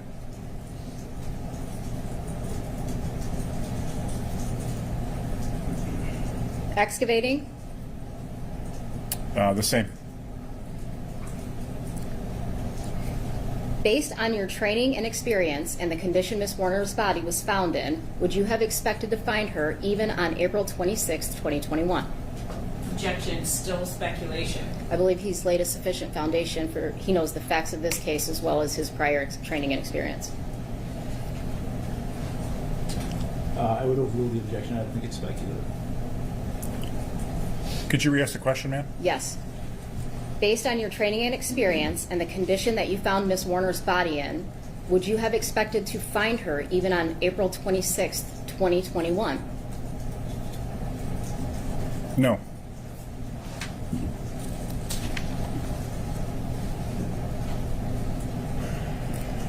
You discussed on cross-examination that the defendant purchased a separate device, a phone, to place Dee Warner's iCloud on. Is that accurate? Yes. And that was April 29th, 21? I know it was shortly after her disappearance, but I'm not sure the exact date, ma'am. Okay. And do you have personal knowledge of what happens when you place an iCloud on a device that was previously used on another device? Yes. What happens? Depending on the settings that you have in your iPhone, depending on how you set up your iPhone, is going to dictate what information is uploaded to the cloud and when, and how often those things happen, and if it's encrypted or not. Those factors, and primarily those factors, are what's going to dictate what you can retrieve from the cloud for an iPhone device. So in this instance, when that phone was purchased and her Apple account credentials were entered into that phone, everything that was on that phone at a particular date was then re-put onto that phone. Would the device that previously had that iCloud connected to it continue to receive phone calls or text messages? No, based in the manner in which that phone was activated. So in essence, not only was the iCloud information put on it, but also a line of service was installed from Verizon itself. So now anytime someone called that phone number or sent it a message, it would be going to that new device. So hypothetically, even if her device that she possessed on 4/25/21 would miraculously turn itself back on, it would not be receiving service from Verizon once the other phone was purchased.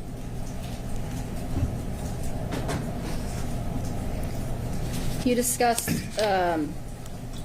May 2022 search where some electrical wiring got damaged on the Warner property. Is that accurate? I remember speaking of that search, but the date escapes me. Okay.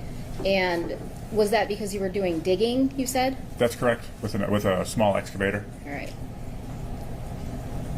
Did what happens when you damage someone's property while you're executing a search warrant? That in part is why we take photographs before we start, when we find something, and as we're leaving, after we're done with the search, so we can document the condition of items like that. In that instance, and instances that are similar, the state of Michigan would be responsible for repairing the damage to that property. You indicated on cross-examination that the JCB and the Kubota were searched by the Sheriff's Department prior to your involvement in this case. Is that accurate? I know the JCB front end loader definitely was. I can't recall if they did like a forensic search of the Kubota or not. Okay. But you weren't present for any of those searches, correct? That's correct. Do you know what was done during any of those searches? I do not. By the time that you came up with the theory on the JCB being involved, did you follow up and do any forensic evidence with the JCB? The day that we did what I call the reenactment with the front end loader at the house, where you saw it pulled up to the house with the bucket extended, we had an evidence technician with us who did some swabbing at other parts of the property. He examined the bucket, and it had been clearly used so many times, and we had been so far since the incident had occurred that there was nothing to collect out of the bucket or the front end loader itself. Dale Warner spoke to Kevin Greco multiple times throughout the course of the investigation, correct? Yes.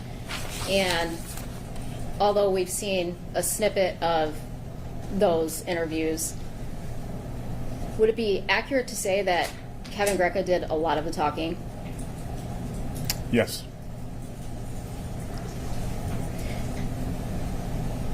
Hours worth of body camera footage? Yes. Hours and hours.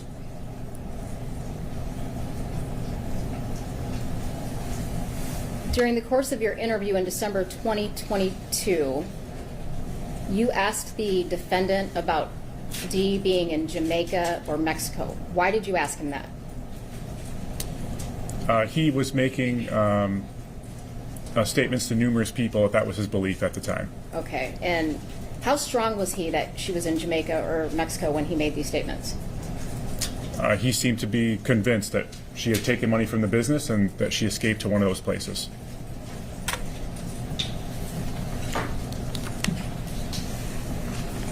We talked about the short paragraph in your report where you indicated that some of the defendant's statements were consistent. Is that fair? Yes. Did you also notice inconsistent statements? Absolutely. Okay, and which statements were those? Over the course of his multiple contacts in the coming weeks following her disappearance and in our interview, there were numerous items that were inconsistent with his statements. One of the most glaring ones was he initially states that he leaves the house around 6 a.m. and has gone farming. And it's not until someone notices the front end loader tracks leading up to the house from the JCB that he then recalls that he had to come back. His initial statement is that he comes back and looks in, he says, and she's sleeping. He then later states that he came back because he forgot something and re-entered the house and sees her still sleeping. The particular item that he collected also changes on several occasions. First it was that he forgot to feed the dogs, and then it was that he forgot his tool, and eventually says that he forgot his piece of paper in the house. From there are numerous times that he changes the sleeping arrangements that night. Initially, he states that they both fell asleep. He falls asleep on the floor, so does she. He puts her on the couch, and then he returns to bed. That changes a little bit over time, but the most dramatically when he interviews with us, and he states that they both slept on the floor all night, and he sleeps on the floor every day. That was a big inconsistency. There was also inconsistencies about the amount of money that was missing from the house and the businesses, and when he discovered that. Initially, he states that he's learning of it as it's happening and he's discovering it over time, but there was evidence to dispute that and show that he knew for some time that there was some extra spending coming from the businesses on her behalf. In his initial statement to on April 26th, did the defendant indicate that that's why they were in fact going to see Craig, the counselor that you testified about earlier? That's correct. That they were seeing the counselor because of the I'm paraphrasing, but the money dishonesty or Dee Warner spending or something to that nature. And then when he interviews with you, does he act like this is all brand new information? When he interviews with us, he's stating that as he keeps looking into it more and more, he's discovering the money that she's been taking from the business. In the beginning, what was the defendant's statements on how long Dee Warner would be gone? That changes over time. Initially, when he meets with the sheriff's department, he says she'll be back in a couple days. And as a couple days come and go, it's a few more days. And as a few more days come and go, it's a week, and then a month, and then 6 months, and then he stops making any mention of when she'll be back at all. Do you recall what length of time, or strike that, do you recall what he indicated to you during your interview in December 2022 about not being worried about her being gone?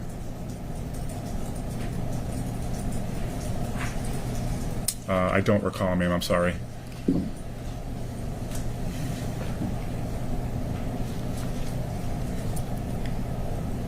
Do you...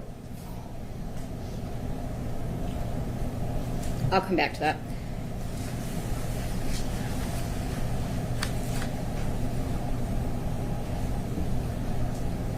During the course of the interview, the initial interviews,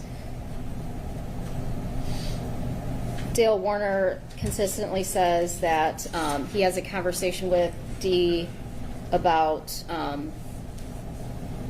selling the businesses and being done with the businesses. Do you remember that?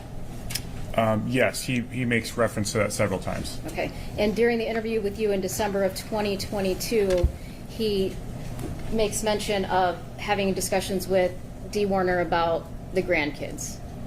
Yes, he essentially states that, now looking back, I realize she wasn't done with me. She's done with business, and she wants to be with her grandkids more often. And did he in fact say he had a conversation with her about staying home and watching the grandkids during that argument? Yes, that's correct. Okay. First time you heard that? Yes.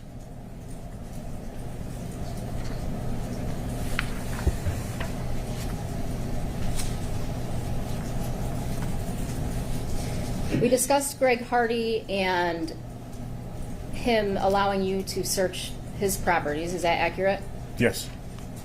And the fact that he wouldn't allow you to search his phone during that family meeting at the sheriff's department. Is that accurate? That's correct. Did you ever seek a search warrant on Greg Hardy's phone? No. Both Greg Hardy and the others at that meeting that denied consent, I did not have sufficient evidence or probable cause to get a search warrant for those devices at the time.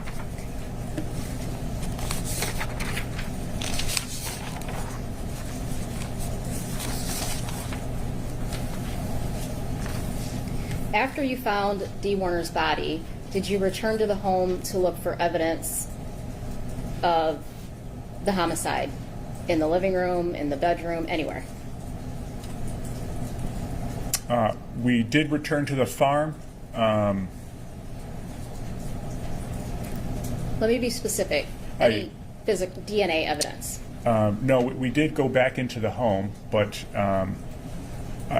typically for a homicide, in this case was no different. The lead investigators are present for the autopsy with the medical examiner, so they can see for themselves the injuries, they can discuss them with the doctor, and they can get a better feel for if there was an instrument involved in an injury, for instance. In this instance, we were confident that the injuries did not result in any external bleeding.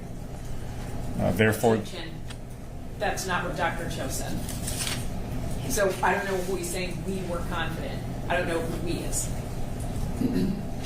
All right. Dr. Cho testified that the injuries didn't necessarily mean that she bled out. Okay, that's different than what Detective Drury has testified to, and I think the criticism is that he's using the term we, and we don't know who we is. Okay. Can you rephrase?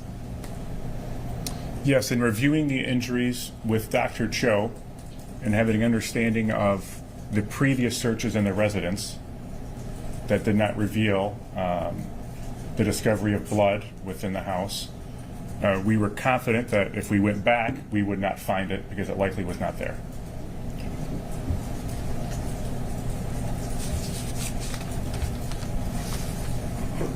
Again, I know you indicated you didn't search the JCB when you went in January of 2024, but after you found her body, did you attempt to look for the JCB again? No, for the same reasoning.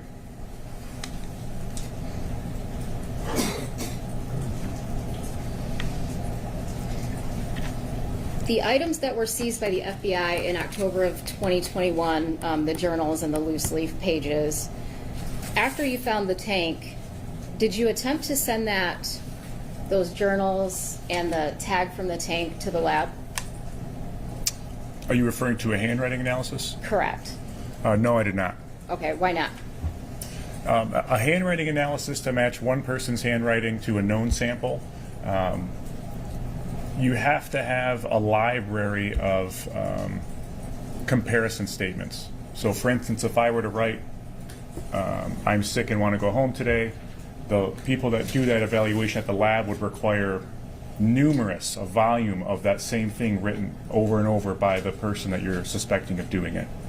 And in this instance, because that would be coming from Mr. Warner, who wasn't cooperative, there would not be a value to that type of evaluation, because you'd be forcing him to write these same things, and he would know it's for comparison value. Okay. And additionally, because of the volume of items that he had written within the journals, we had a witness identify his handwriting from the journals, matching the handwriting on the tag that was on the tank.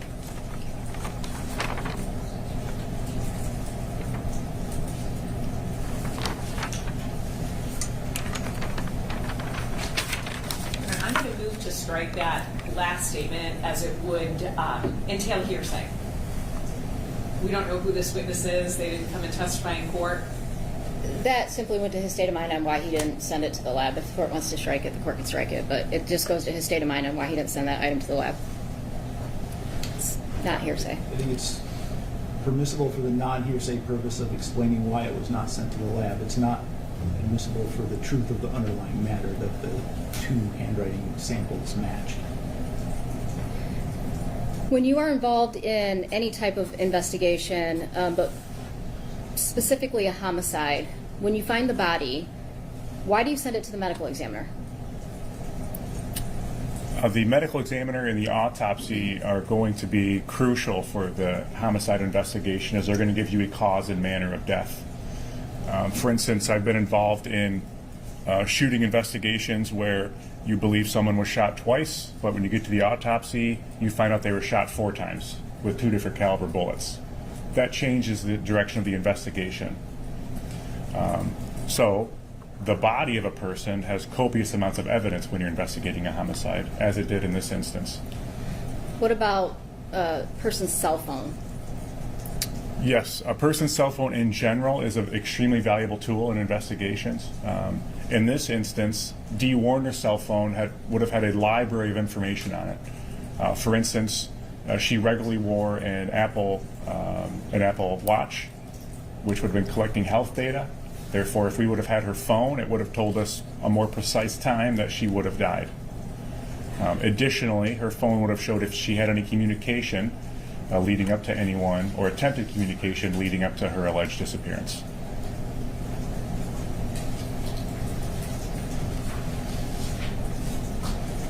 Your Honor, at this time, I would like to move to publish People's Exhibit 234 so the jury can see the duct tape from the tank for themselves.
further.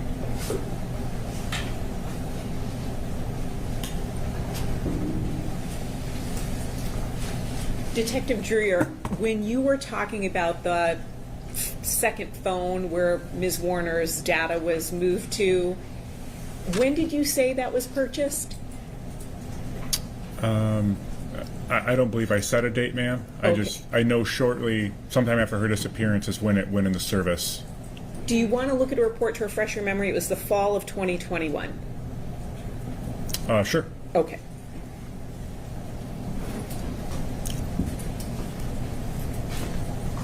Lucille, do you want to use my copy?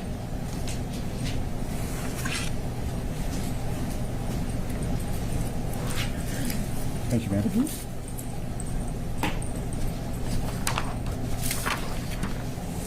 Page 16, I presume? Yes, it's got the little sticky note on the side. Yes, it says here in the fall of 21. Okay, does that refresh your memory? Yes. Sorry, I was verifying for a separate reason. Yes, that's correct. Thank you. And then you indicated the police didn't even try to swab that JCB, the front loader, correct? In terms of the Michigan State Police at any point in time. That's correct. Now, you indicated that Detective Greca did do a lot of talking in the interviews with Mr. Warner. Mr. Warner didn't just sit there silently, though. He also would talk back, correct? Can I revisit the last question, ma'am? I want to Sure. make sure I'm clear. So, my evidence technician, while doing other work on the property, evaluated the JCB and found that it wasn't suitable for that type of evidence collection. I just wanted to be clear. Sorry. Were you present when that happened? Yes. And why was that? Just based on the length of time since the disappearance, and you could see recent wear and tear and debris within the device itself. Now, again, going to Detective Greca's interviews, you said he talked a lot during the interviews? Yes, ma'am. Mr. Warner didn't just sit there silently, though. He also talked back, correct? Yes. I mean, we've seen a portion of those during the course of the trial. You'd agree? Yes, ma'am. And you'd also agree there were probably 30-plus phone conversations and meetings between Detective Greca and Mr. Warner, right? I would have no way to quantify those, but I know they spoke on the phone. Pretty regularly? I'm not sure how often. I know that they talked on the phone a reason. I'm not sure how to articulate it about how frequently or not. Sure. So if you could tally up in your head, how many interviews do you think there were? In person? Sure. Between Kevin Greca and Dale Warner? Yes.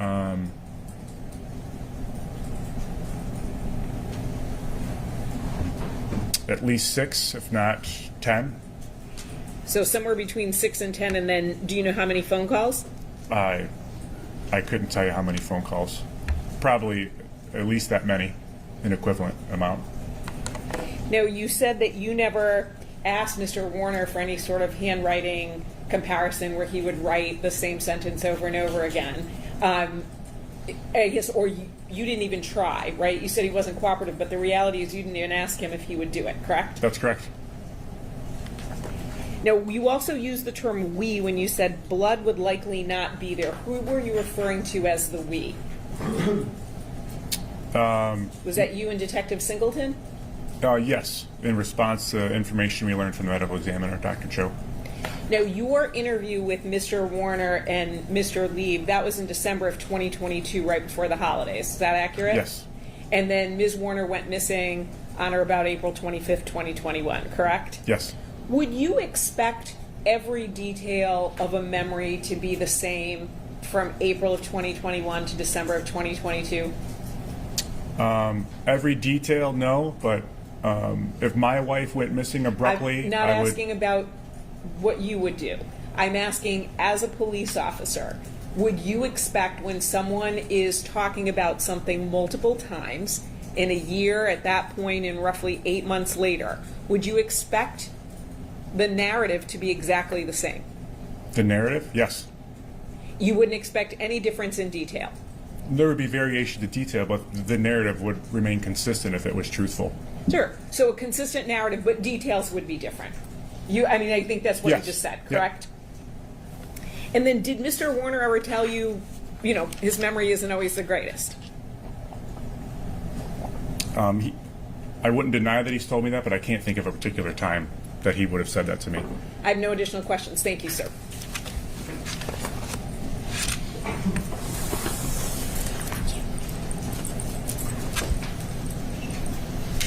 I just have two questions. The device that you seized in May of 22 and sent to the lab, is that the device you were indicating the iCloud was placed on in the fall of 21? Does that make sense?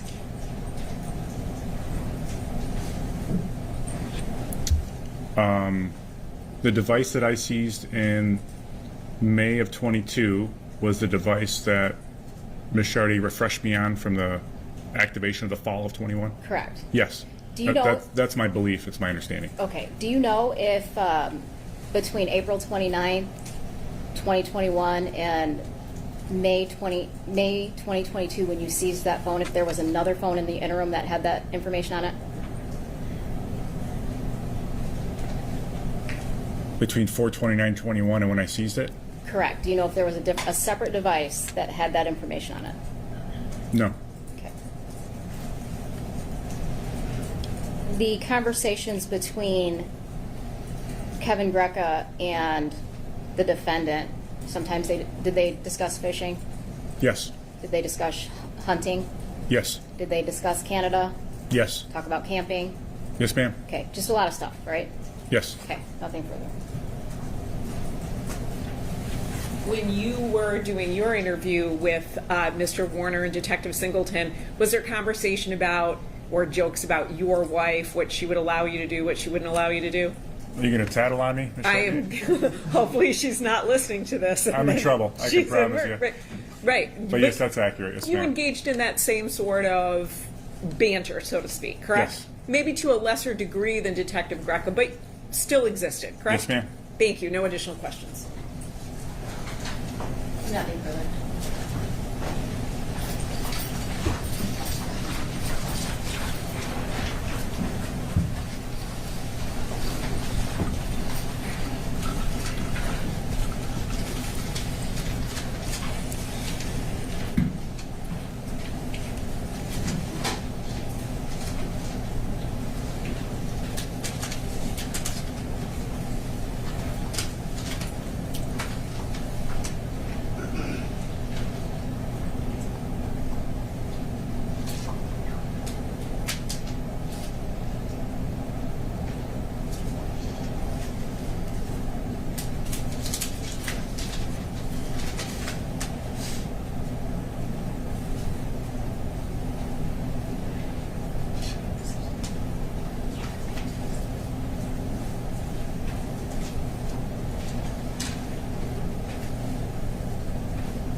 Okay, we have several questions from jurors. The first is, did you ever do any tests for blood in the house, bucket for JCB, spray barn, or safe?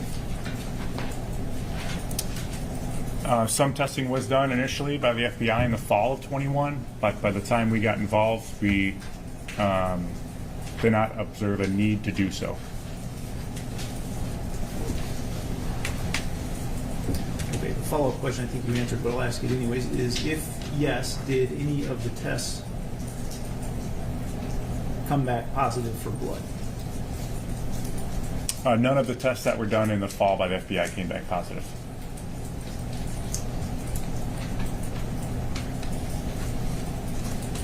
Okay, this I think has already been answered as well, but was the writing on the tag on the tank determined to be in Dale's handwriting? Yes.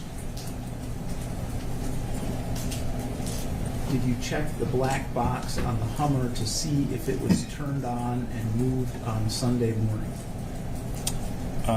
Yes. I can explain if you'd like, Judge. I will leave that for the attorneys to follow up on if they like to. Were you ever concerned that Kevin Greca may have had more than a professional relationship with Dale Warner, such as a friendship?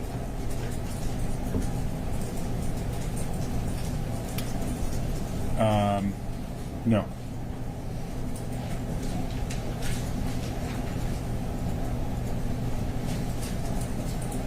What was the device in question used in tracking heart rate, distance traveled, and stairs climbed in reviewing data collected?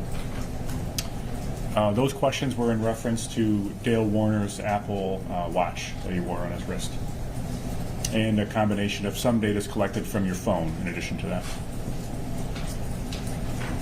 Was the duct tape on Dee's body, along with the duct tape on the outside of the blue tarp she was wrapped in, also black in color? Yes. Is it common for an officer to remove his body cam and continue an investigation? I would have a hard time answering yes or no to that question. There's some variables there. Why didn't the Google search of liquid cremation flag your attention and only the other Google search about disposing a tank? That search also piqued our interest, but when we were referring to the disposal of the tank, we were referencing that being very early in the investigation and what kind of supported our welding theory. So the cremation search also was something of noteworthiness to us, but that was not discovered until sometime later.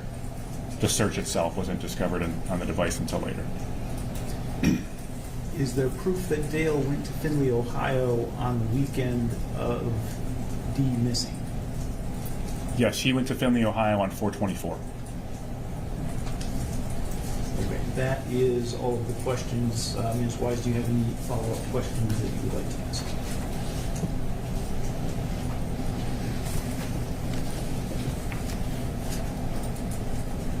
You indicated that you did something with a black box on the Hummer. Yes. What black box are you talking about? The black box is a common term used for a portion of the computer in the car that police or other investigators may use if the vehicle is involved in a crash or accident. So in other words, if in a separate unrelated example, if you were to be in your vehicle and collide with another vehicle, the black box is very likely to contain the rate of impact, if you're wearing your seatbelt, if you applied the brakes, some information like that. Some more advanced models also have some additional data. In this instance, we reviewed the specific Hummer in question with a person from our department that specializes in that type of information extraction, along with other information extraction from vehicles. And unfortunately, we were unable to obtain any data from the specific Hummer based on how old it was. And I believe that you already answered this question, but I just want to follow up. As far as after you found Dee Warner's body, were you able to locate that safe that was in the spray barn?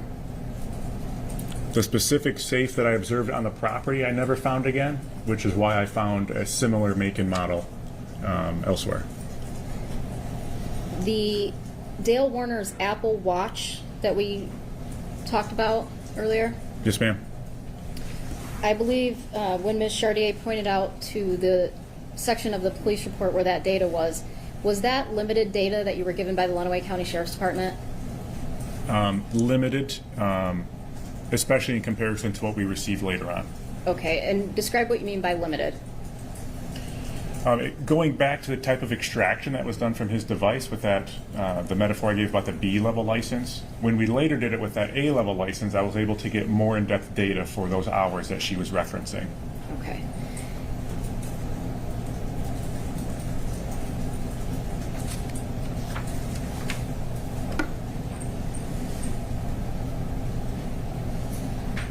Did you do anything additional with that data?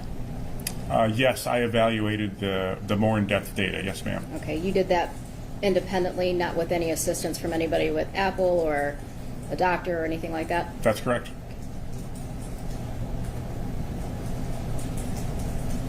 You indicated that the defendant went to Findlay, Ohio on April 24th, 2021? Yes.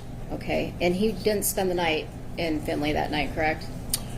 No, he went in the afternoon hours with an employee to pick up a truck and returned home, and then goes about his evening chores when he arrives home for a moment and is in passing with his daughter Lena as she's leaving. So he's home well before that. You were asked about body cameras and if it would be common to take off your body camera when you're doing certain things, and you indicated that's not a yes or no. Can you describe what you mean by that? The use of a body camera is can be very dependent on the circumstance and situations that you're in. So, in my current role, I'm executing more high-risk search warrants on a regular basis, where there could be there's a more likelihood of violence at the search warrants I'm executing. So you typically are going to keep your vest and your body camera on for a longer period of time. Separate than that, if I'm engaged with someone, a suspect or a witness or person of interest, I'm going to remain with that body camera on also. That's not to say that there haven't been times where you secure a scene, the risk of harm to you and others has now gone down, everything is safe. It's not uncommon for police to take their vests off, and our policy supports the fact that we would no longer wear our camera. And through that, sometimes a neighbor or another person will wander over and start speaking with you, so those may not be recorded. But the use of a camera, it's very fluid and dependent on the situation. You want it on for every time you're going to have contact with people that might say something that's a point of interest, absolutely. And you should try your best to do that. Nothing further. You said that the FBI had, I want to make sure, conducted testing of the home swabs, the Munger property in the fall, correct? The fall of 21, yes ma'am. Fall of 21. Is it your understanding that the Lenawee County Sheriff's Department did that at the end of April in 2021 as well? I don't know that to be true, no ma'am. Did you review any report that indicated that? I could be wrong, ma'am, but I don't recall any. Would looking at a report refresh your memory? Yeah, yes, please. Again, I'd like to know his basis of knowledge if he wasn't there with the Sheriff's Department and he's just reviewing reports. His testimony would be hearsay. So this does go to the investigation. He's talking about the FBI doing this testing and swabbing in the fall of 2021. The fact that if he knows, if the Lenawee County Sheriff's Department did it in the spring of 2021, it certainly would go to, is there a need to do it again? Because two different agencies have done it. The objection wasn't relevant. At any rate, she's just asking at this point to see if she can refresh the recollection. So I don't think we're at a point where the objection would be appropriate. It's a foundational objection, not a relevance objection. I don't think there's any issue with trying to refresh the witness's memory, so she can do that.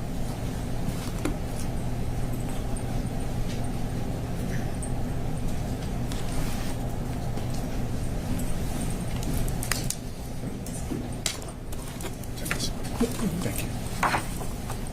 There's also a lab report if you would like to see that as well. Which lab report are you looking at? Number 3.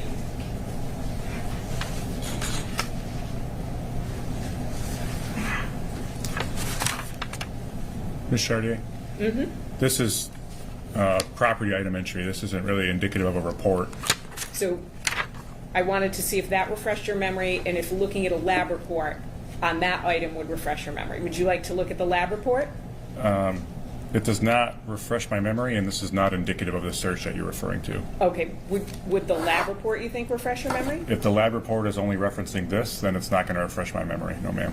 So I just want to make sure, looking at a lab report with swabs from the house would not refresh your memory. You can show it to me, but if it's referring to this specific thing right here, this is not indicative of a search that you're referring to. Okay, so if it's not going to refresh your memory, we don't need to go through anything Okay. further. So your understanding is the first time the house was swabbed from your memory was in the fall of 2021. I'm referring to the use of that chemical known as luminol to search for blood encompassing in an area. Yes, ma'am. And if anything happened before with the Lenawee County Sheriff's Department, you just don't remember it, or you're not aware of it. Is that accurate? That's correct. Yep. Okay, thank you. No additional questions.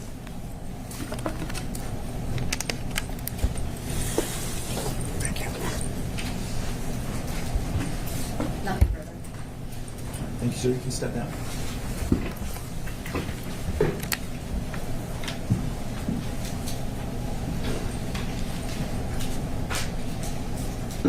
Okay, ladies and gentlemen, it is about quarter after now, so it doesn't make too much sense to try to start any new witnesses. So we will excuse you for the day, and we will come back, return tomorrow at 9 a.m. Thank you. I had it right in front of me, too. I opened it up so I wouldn't forget. During the trial, do not read, listen to, or watch any news reports about the case. Under the law, the evidence that you consider to decide the case must meet certain standards. For example, witnesses must swear to tell the truth, and the lawyers must be able to cross-examine them. Because news reports do not have to meet these standards, they could give you incorrect or misleading information about that might unfairly favor one side. So to be fair to both sides, you must follow this instruction. Thank you, and have a nice evening.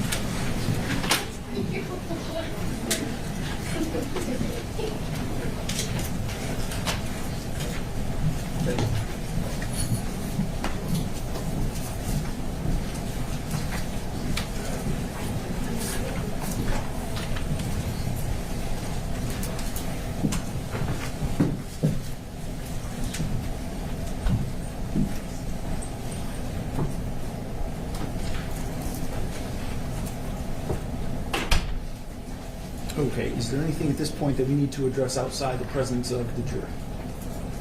No, thank you, Your Honor. Okay, thank you then. We will resume tomorrow morning at 9 a.m.